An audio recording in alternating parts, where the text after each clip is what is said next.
boys and girls. Welcome back. I hope you had a good weekend. I'm Henrik, and this is Red Ice Radio, an alternative, independent, and listener-supported radio program. And we discuss topics forbidden by the mainstream media and many of the most important issues that are ignored, omitted, and covered up by the lefty sources and globalist mentalities that run the mainstream culture these days. That's why we are in a culture war. If you want to find out more, redice.tv is the website. Our guest is Judgy Bitch, aka Janet. She's here to offer a contrarian view on several topics related to feminism and the SJW-run discourse that dominates popular culture, unfortunately, these days. As is the case with most guests, we might not always agree on everything and be on the same page. Sometimes it's just a matter of being paragraphs off, to be honest. But that's what makes it fun, right? You have to challenge and push further on new concepts to get to the core of the issues. So in the first hour, we are going to address the ills of feminism. No complaints there. And it's later in the second hour when we discuss the alt-right, Hillary's speech, and white genocide, the application and use of that term, that we have some different views on things. This show, by the way, is also available as video for members. You can subscribe at redicemembers.com to see it. All right, let's get to our guest. Welcome, Janet, or aka Judgy Bitch, I should say. Thank you so much for coming on the show with us. It's good to have you here. Thank you so much for having me. It's a real pleasure. Well, excellent. I very recently stumbled into some of your stuff. I've seen you before, a little bit here and there. And, we haven't done a good show on feminism in a while, so this will be a great opportunity to do that, to connect back with some of those feminist topics.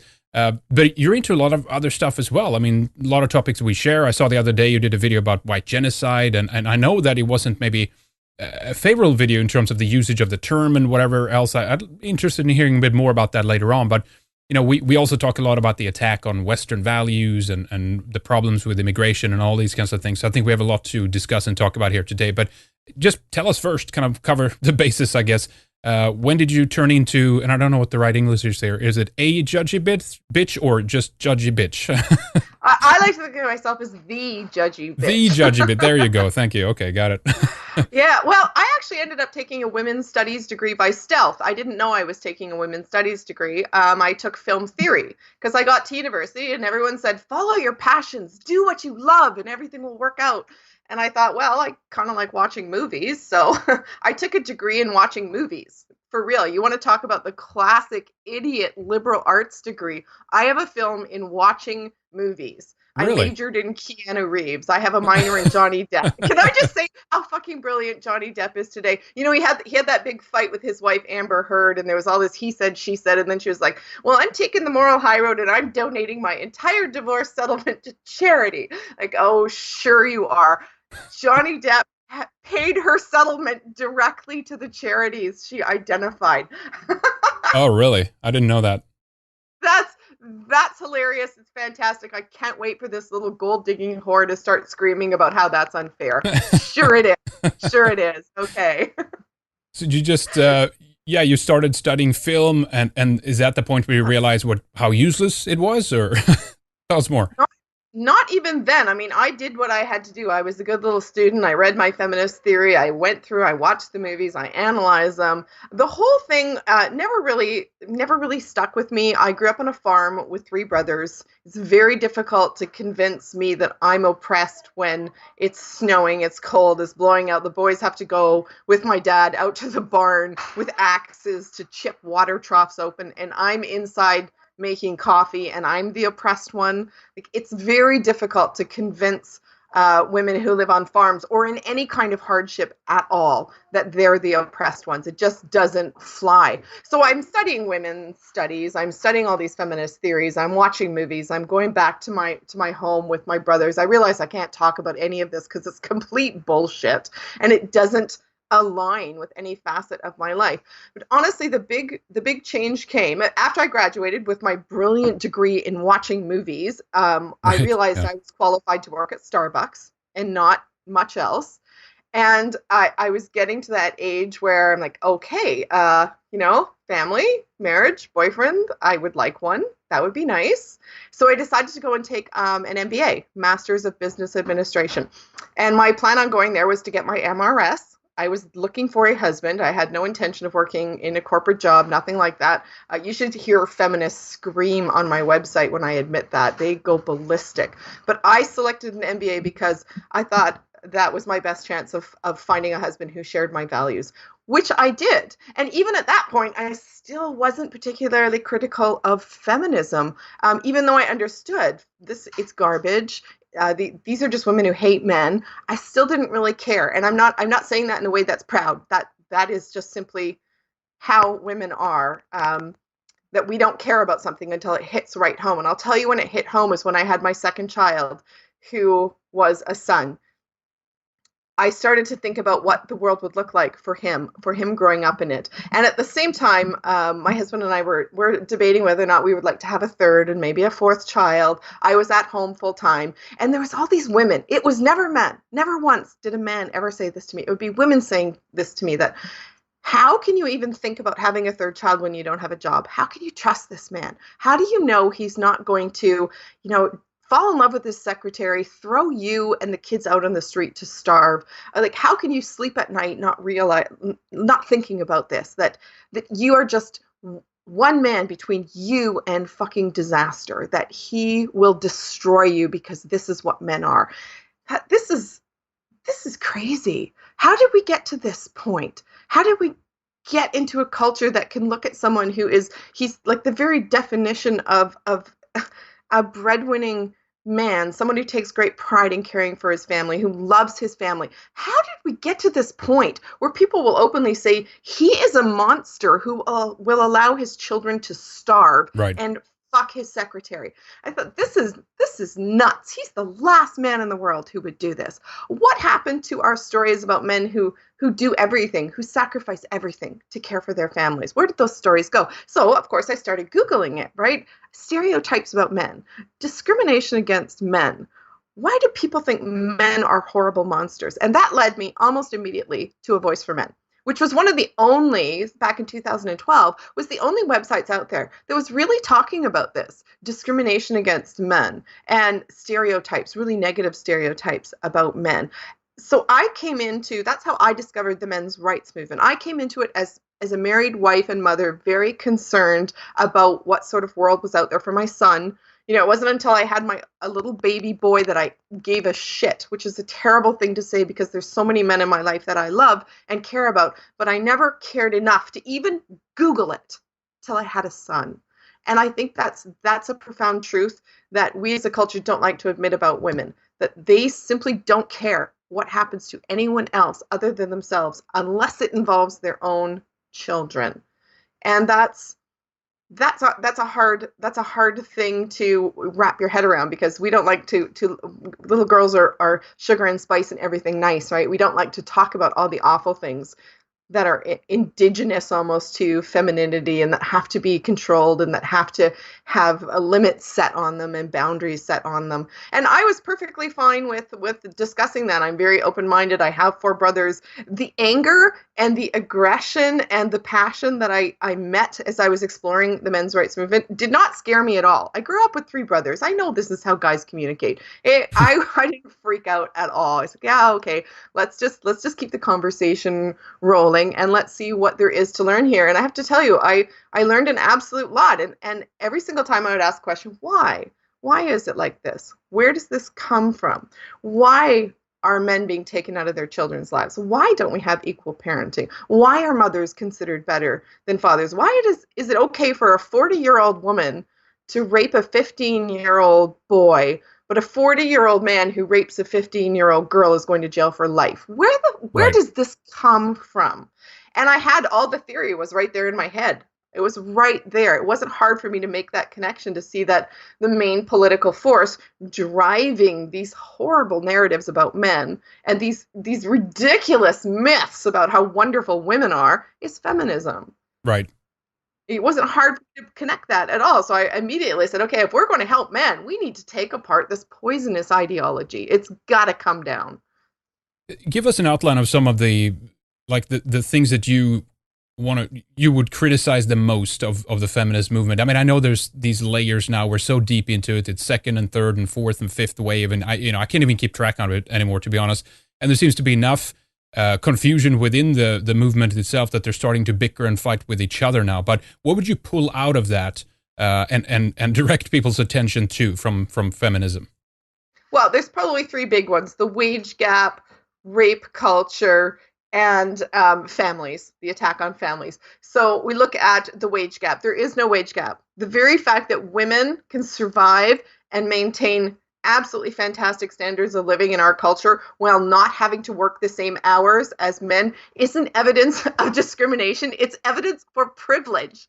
We don't have to work the same number of hours as men because men take care of us.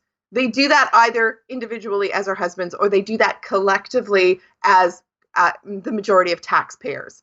But women don't have to work 14 hours in a coal mine to survive because we have husbands who take care of us. We can work part-time. We can take low-paying, stupid jobs like being a secretary, where basically your qualification is that you know the days of the week in the alphabet. That's still the number one occupation for women in 2016, by the way. Oh, yeah. You know the alphabet and the days of the week. Woohoo, ladies, way to go. Right. Really impressive, really, really impressive. But the fact that we can work those jobs isn't oppression, it's privilege. Men can't do that by and large. They don't have the luxury of having 2 children and deciding, yeah, I'm just going to take like a dead-end low-wage job and work part-time at it and everything will be fine. Like, right. They can't do that because they're still expected to care for their families. So the wage gap particularly drives me crazy.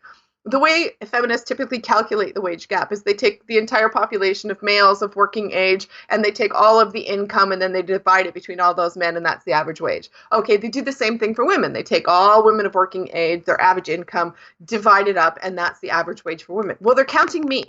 I haven't had a paid office job for the majority of my adult life. And let's just say for my entire fucking adult life, I have never had gainful employment. I have been a stay-at-home wife and mother, and feminists are using that extraordinary luxury. I recognize that it's a luxury. I have a husband who can pay our bills. We live in a way that makes that possible. For feminists to take that, to count me in their wage gap stats and call it oppression, that pisses me off. It's because it's so the opposite of oppression. It is not oppression for me to not have to work. I get to do whatever I want all day long. That isn't oppression. That's extraordinary luxury. So there's the wage gap. It's just a bunch of crap. It's crap. It's actually proof that women are privileged, not that they're oppressed. The second one is rape culture. My particular take on this one is that rape culture is missing a word. It's the rape fantasy culture is what we're looking for. That it's no mystery to me that feminists who encourage women to be particularly unattractive, to be belligerent, to be unpleasant, to be of unfortunate body weights, to engage in unfortunate hairstyles and grooming, and then they encourage these women to walk down any street that they go and imagine that every man they meet, every man is so overcome with lust for them that they're going to fuck up their entire lives. They're going to risk ruining their reputation, losing their families, going to jail. They're going to risk everything just because they want to fuck them. And all I can say is, bitch, please, are you fucking kidding me? This idea, teach men not to rape, is the idea that all men are rapists. Well, that means that all women are particular rape victims. Let me tell you, there's a whole lot of women out there that are not in any danger of being raped, ever. And a lot of them are called feminists. So it's rape fantasy culture.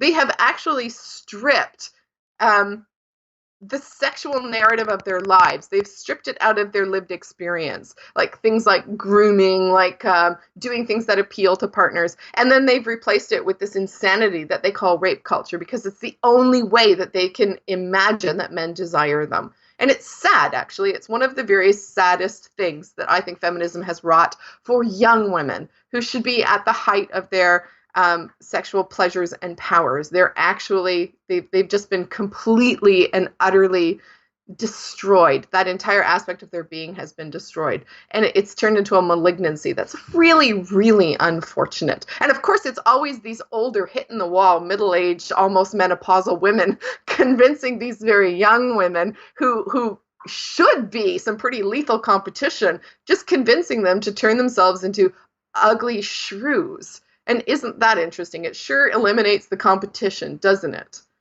Right, right. Oh boy. Well, So, yeah, rape culture is garbage. It's rape fantasy culture. It's an expression of women's sorrow at having surrendered their sexuality at the altar of feminism. Um, and the third one is what was the third one that I brought up? yeah, wage Uh, gap, feminism, and then what was the third one? the family, the attack on the nuclear family. Yes. Yes. I think it's C.K. Chesterton who said that feminists were succeeded in convincing women that to stay at home and care for your own family on your own schedule and on your own time, to care for the people that you love, is slavery. But to go out and work for a man or a woman, to work for a corporation that will fire you in a heartbeat, that doesn't care if you live or die, to work for them, never see your family, pay someone else to care for them, that's freedom.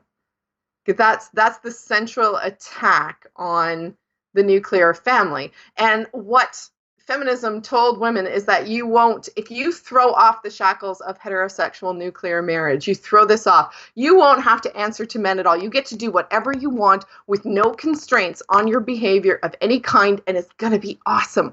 But here's the reality. No one gets to live that life. Everyone has constraints on their behavior, and women simply thrown to their own devices are miserable. They ruin families. They destroy their children. They don't have the number of children they want. They are deeply unhappy with their lives and their experiences. Women have never been unhappier. The truth that no one wants to talk about is that the patriarchy is one of the best, safest, happiest forms of existence for most women. When you look at women and measure their happiness, women who have more than 4 children, they have the highest rates of career satisfaction. I hate calling motherhood a career because it's not. It's an occupation for sure. It occupies my time. It's not a job and it's not a career. It's an occupation and it's a destiny, and it's one that most women desperately want. And the happiest women are women who have more than 4 children, who are married to the father of those children, who are in stable, functioning marriages. They are the happiest. They are also the physically safest. Being in a heterosexual marriage with the father of your children is the best predictor of whether or not a woman is going to experience violence of any kind in her life. You are the safest and happiest ladies under the care of a man you love. And we don't want to talk about that. Feminism told them the opposite. No, that's the worst thing you could possibly do. That's the worst thing you could have. And it's not. It's the best. And women are starting to figure that out now. Yeah, I mean, we're talking about the survival also, the role of survival of the human species that's, bestowed upon women. I mean, yes, it takes 2 to tango, but I mean, it's women's, that it's in the hand of them, right? And to denigrate this beautiful task of one of the most important things we have, that's beyond wicked, in my mind. But what do you think lies at the root of this? Is it trust issues? Because obviously someone has managed to nestle their way into women's heads, right, with all this feminism, that they begin to mistrust the mates that they choose, or men in general. But where is let's say that the responsibility on women for themselves who pick these mates then, or pick these men that might treat them badly, etc. Where is there any level of self-responsibility here in this picture? Well, I think that's when you set, we're going to have to bring in abortion and reproduction here. And personally, my view on abortion is that I use the same standard for the beginning of life that I use for the end. That at the end of life, if you do not have any brain activity, you are not perceiving the world. There's no sentience. The I that you are is gone. I believe that body is gone. I use the exact same standard for the beginning of life. That as soon as you have brain activity, which is probably around 12 weeks, at pregnancy, that is a person who is alive, and you are not entitled to abort that child under any circumstances. I don't care what they are. What feminism did was bring in abortion. So women's need to rely on men, and to it allowed women to escape all of their obligations, even up to the point of murdering living human beings. It's not a fetus. It's not a clump of cells.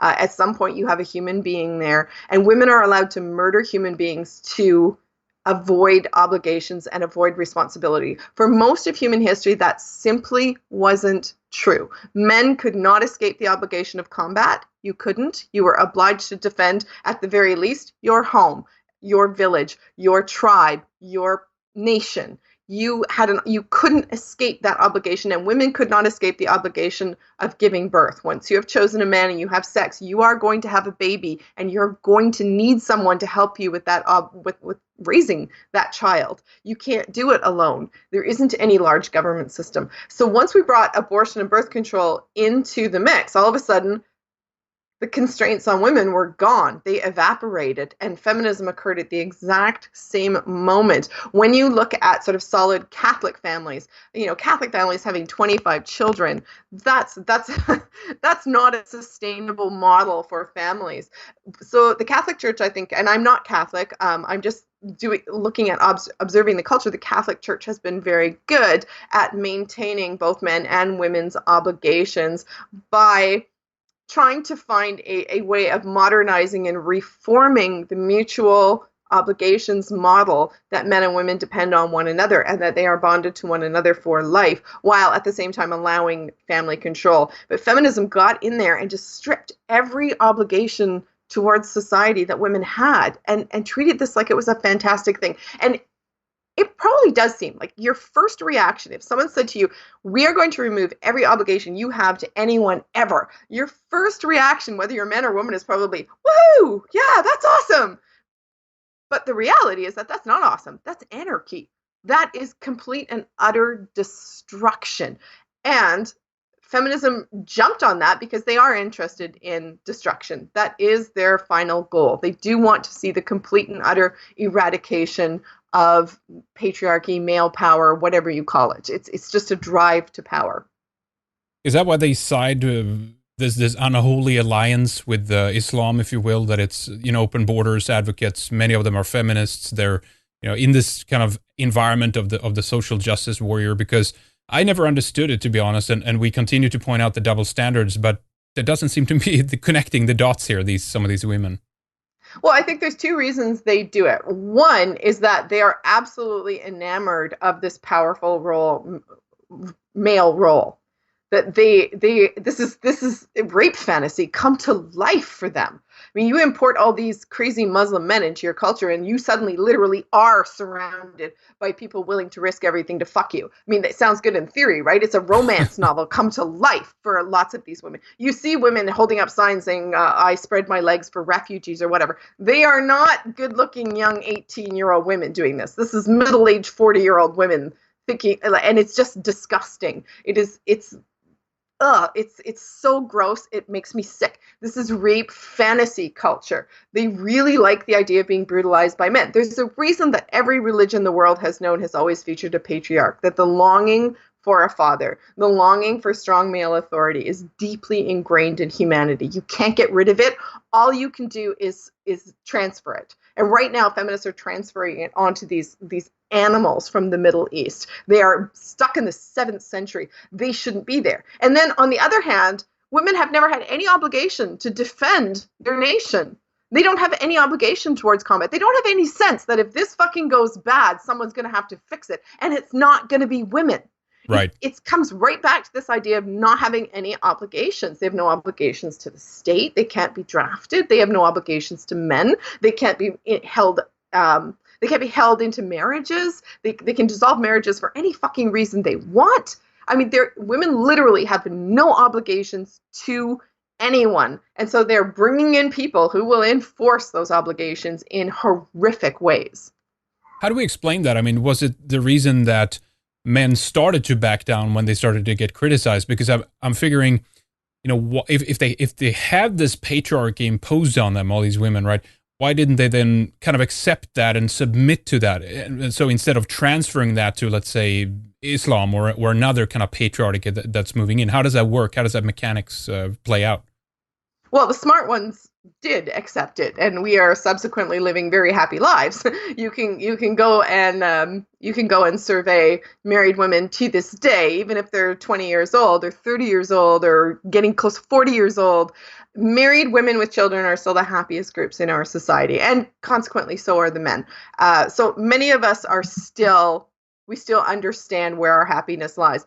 And I think a lot of women threw it off because it superficially sounds so good. Women are easily persuadable. That's one of the aspects of our psychology that, ironically, feminists have been really good at documenting. There are two feminist theories. One is called, her name is Susan J. Heckman. Another one is Carol Gilligan. And they've both done fantastic jobs of explaining why it is that female psychology is so profoundly different from male psychology, and that our psychologies are evolved precisely to be persuadable. They are evolved to have very situational, very pliable, what's a good word for this? Situationally specific morality, that we don't develop universal senses of morality, because that isn't the best kind of morality to have in the domestic sphere. And I always love progressives and leftists who will stand up and absolutely mock creationists, people who reject evolution. And you say evolution doesn't exist and it's not a thing and there's no rabbits in the Paleolithic and how come there's still apes and stupid stuff like that. And I will join them in mocking people who don't believe in evolution. But those exact same progressives and lefties, when you present them with evolutionary psychology, will all of a sudden say, oh, absolutely not. That's not even a thing. That's just patriarchy. It's just sexism. Every aspect of human beings evolved except their brains, except their psychology, because they don't want to admit what the inevitable conclusions of evolutionary psychology show us, that women are specifically adapted for domestic spaces to take care of the old, the elderly, the sick, to have small children. That's what we're intended to do. That's what we're good at. All women, statistically, yes, all women. What do you have, like 5 leaders in the fucking Bible out of the millions of people in the Middle East? This isn't because they're oppressed. It's because women aren't interested. That isn't what they want to do, which is why feminism have now switches to outcome, right? Instead of opportunity feminism, women, we're going to give you the opportunity to do anything. And women were like, okay, we're going to be teachers. We're going to take care of old people, sick people, young people. We're going to take care of dogs and kitties and babies. Refugees and immigrants, right? Yeah. Exactly. So it's like a that kind of is what women do. It's like a surrogate thing, right? That the in the absence of children, in the absence of a family, you seek to maybe extend that barrier, and you're seeking other basically aspects that can kind of fill that void. Is that correct?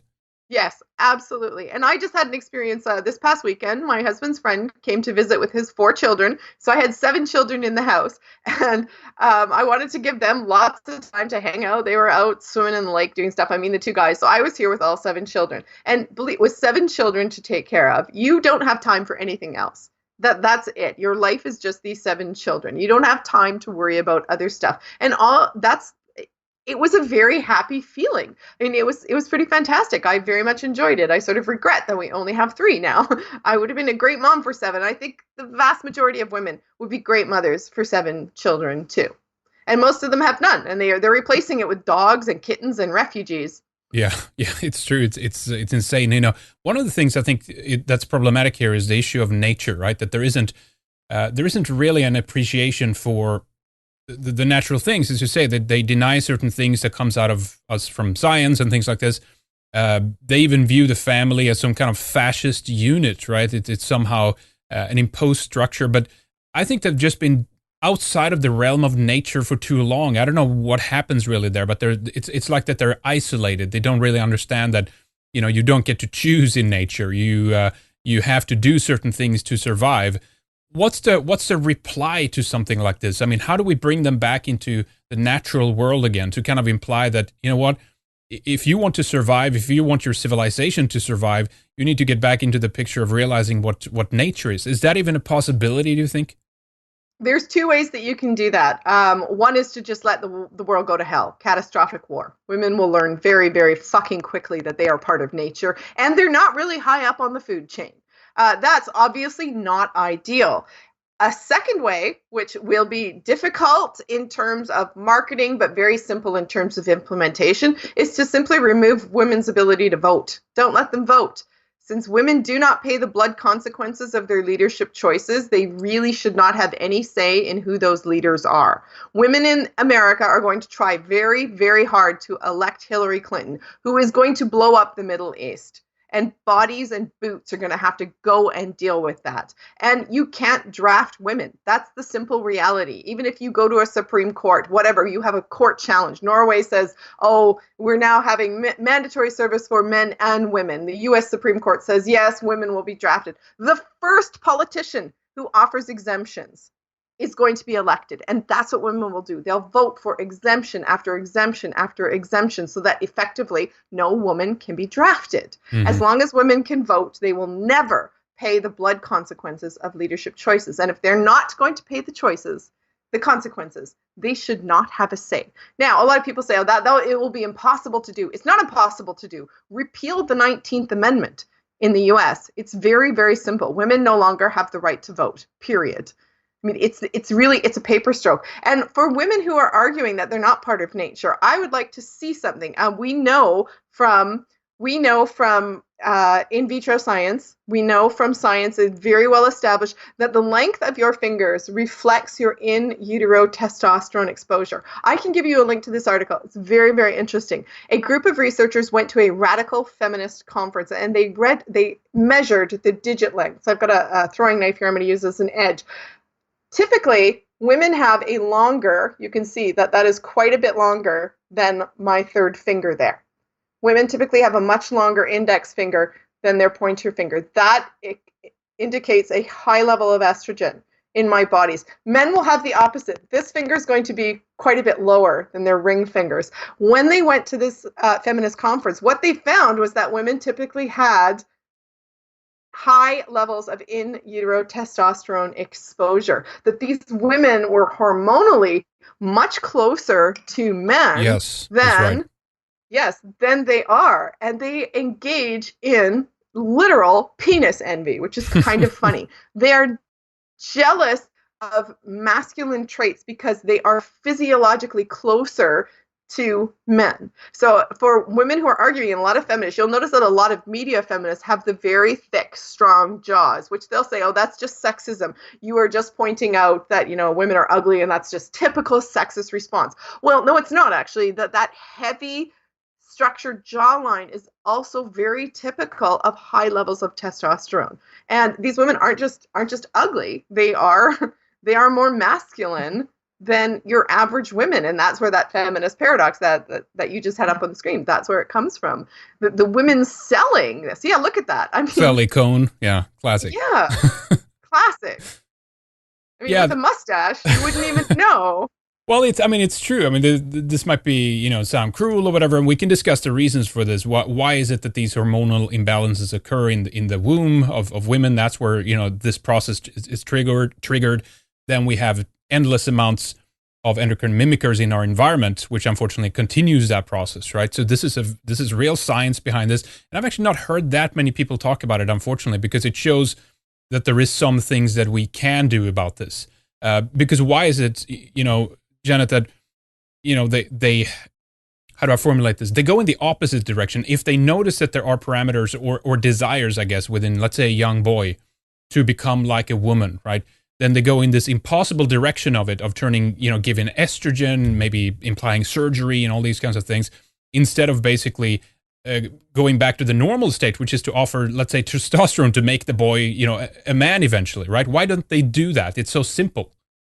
I have the exact same question. I have no idea. Why wouldn't you do that? Like, if female supremacy is the obvious question, but in terms of individual cases, I really don't know. If you are a little boy and you are physically a little boy, but you have excess levels of estrogen that it's affecting how your brain works, why wouldn't they treat that with testosterone?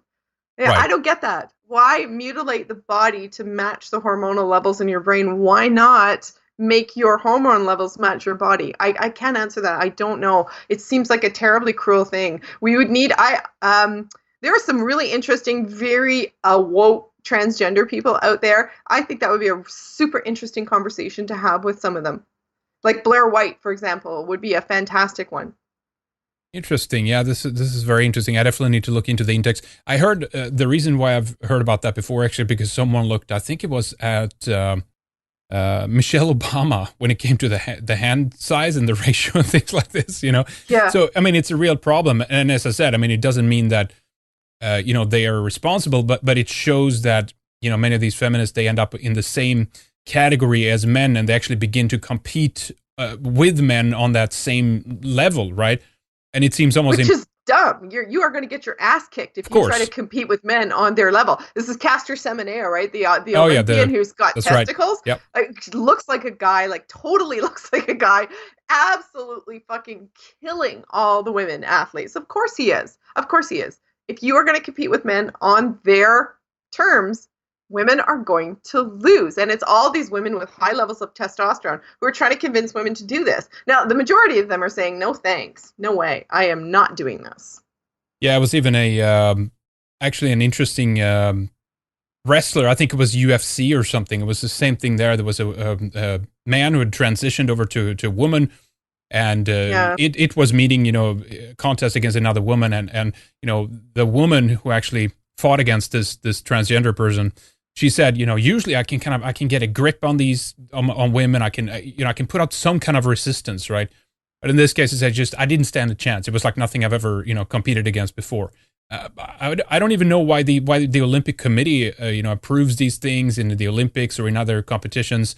I mean, this could go pretty bad pretty quick, right? I mean, all the men could just go over to the women field, and where would we be then, right?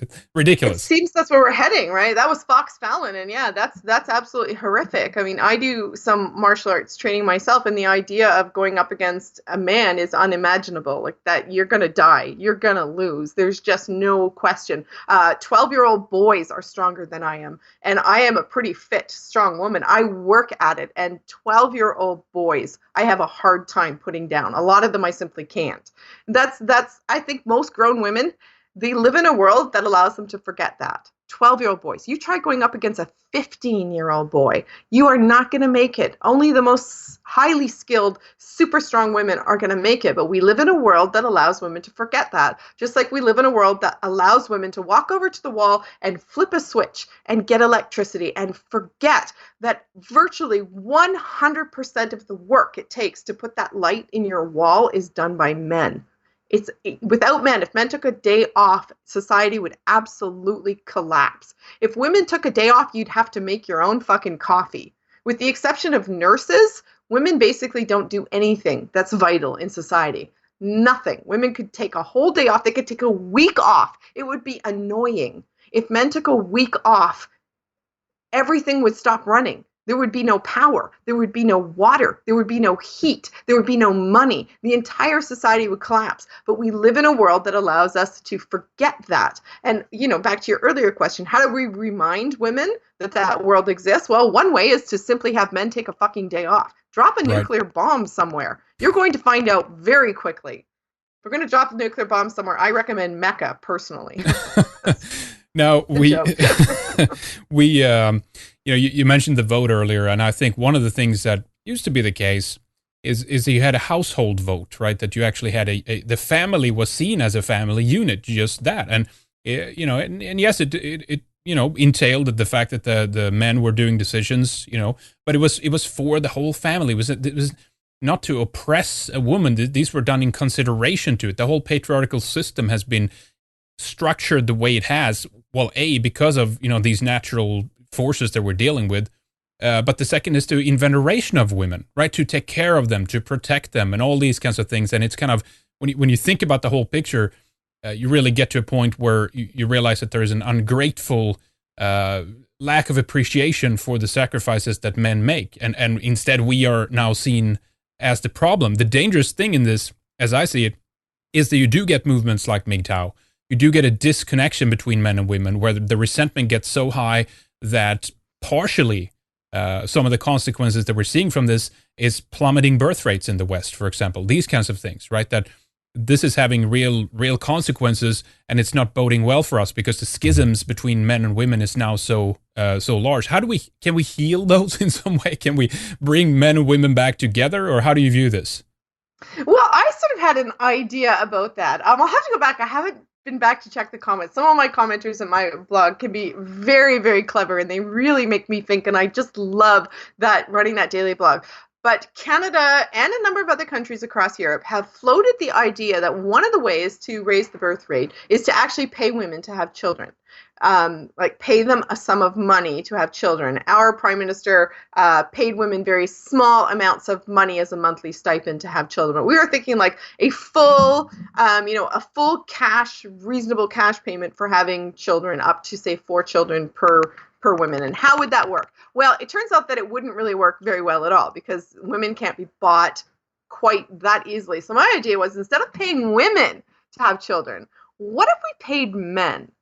What if we paid men a certain amount of money to have children? Change the payout, change the dynamic. Right now, women have all the sexual power. If you're a man and you want to have a child, you're going to have to find a willing woman who holds unbelievable power over you. We do not have shared parenting in any jurisdiction in this world, that children belong to women. And if you agree to have a baby with a woman, you put a gun in her hand loaded with bullets, and she can fire it whenever she wants for whatever reason she wants. She can rip you out of your child's life for any fucking reason she likes. And women do. They consistently do that. Between 70 and 80% of divorces are filed by women, and the least likely reason to file for divorce is abuse of any kind. It's more like, I'm bored, we're not in love anymore, I'm not fulfilled, I met someone hotter than I want to fuck. And you have a baby with a woman, you hand her that gun, and you have to trust that she's not going to pull the trigger. Well, that's a shitty condition. No wonder you have MGTOW. I don't think I'd have kids under those conditions either. Am I going to have children with my husband knowing that at any time he can simply take those kids and I'll never see them again, or I'll see them one weekend a month, and I'll spend the rest of my working life paying him to keep the kids away from me? That's the reality for most men. It is grossly unjust. So I'm thinking, what if you paid men? Change the payout, that it's not women. Okay, women have to agree, but the money for having a child, and make it pretty substantial.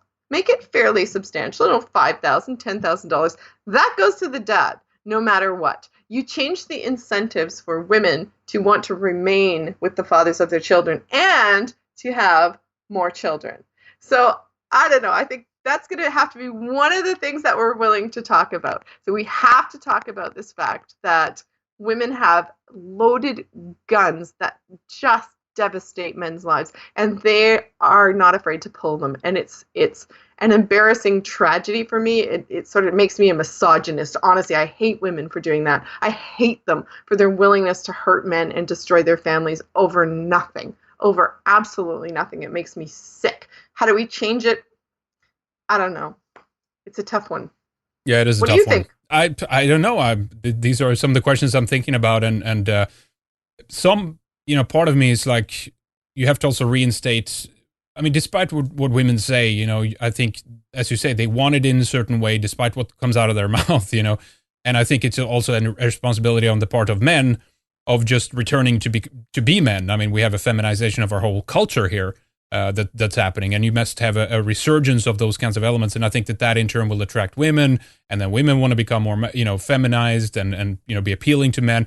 So it works both ways. But as you say, the sexual power, as authors like Roger Devlin had shown, I mean, all of that lies in the hands of women, right? They have the bigger responsibility to restore culture to a certain extent, but I think men can push it very, very far to make sure that it kind of returns to some kind of normalcy. But I'm seeing that now. I'm seeing a resurgence of tradition.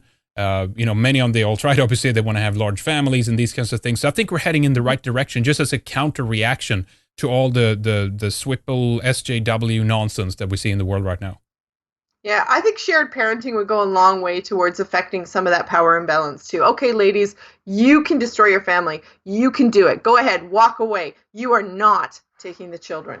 The legal presumption should be that moms and dads are equally valuable, and that mom and dad break up, that custody is 50-50 down the middle. There's no alimony, there's no child support unless you can make your case for why that should be. You're going to need to prove in a court of law that you are dealing with someone abusive who shouldn't be near his or her children. You need to prove that beyond shadow of doubt. You want to get divorced because you feel like you'd rather fuck your brother's cousin or whatever, go ahead, but you don't walk away with the kids, you don't walk away with the house, and you don't walk away with the fucking dog. I think that would go a long way. And it's interesting that feminism is so rabidly against shared parenting.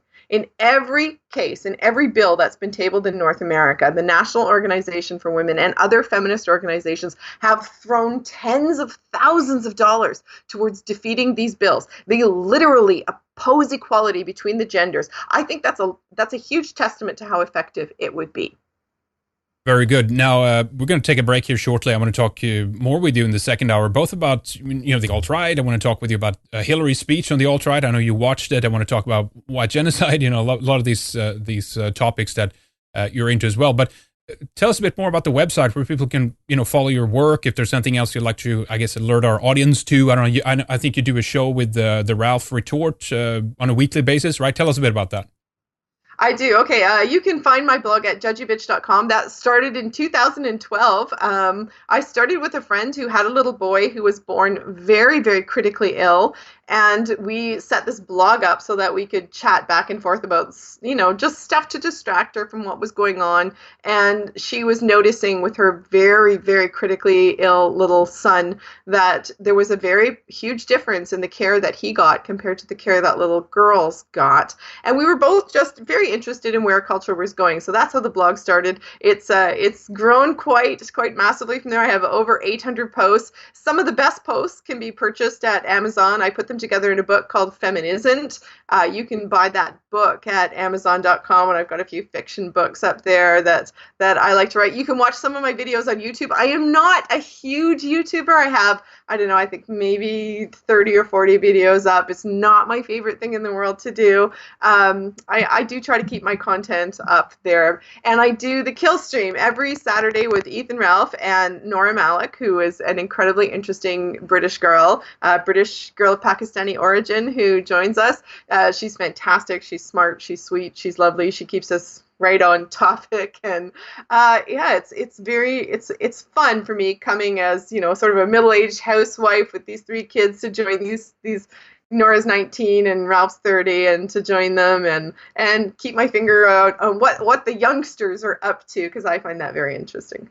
Very good. We need more folks like you, definitely. So that's very good. Keep up the good work. Judgybitch.com is the website. We'll add links and everything else to that. But yeah, we have much more to discuss here with Janet, a.k.a. Judgy Bitch, in the second segment. So stay with us, everybody.